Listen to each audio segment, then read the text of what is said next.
మిత్రులందరికీ నమస్కారం. Journey with సివికి స్వాగతం. చాలా రోజులు, చాలా నెలలు, ఏళ్ళు కూడా ఇంకేమో తెలియదు.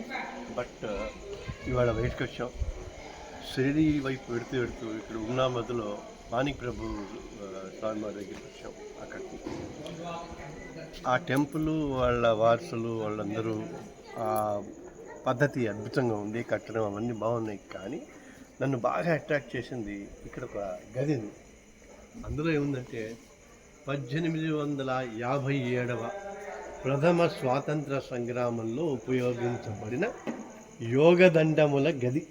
అంటే రండి ఒకసారి చూపిస్తాను.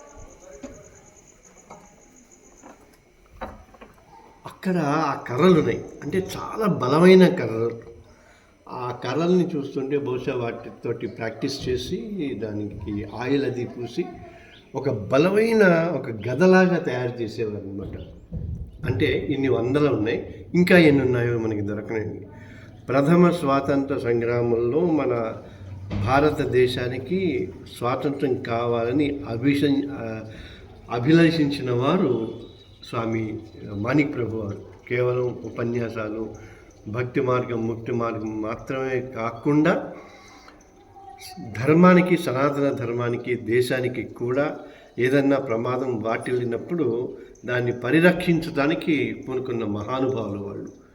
అందుకే బహుశా ఆ రోజు వారు చెప్పిన మాటల్ని ఇవాళ మనం ఆదర్శంగా తీసుకుని ధర్మరక్షణకి మనం పూనుకోవాలని నేను అనుకుంటున్నాను. మేబీ ఇంకో బిట్ ఏదైనా ఉంటే ఆ బిట్ కూర్చుందాం రండి.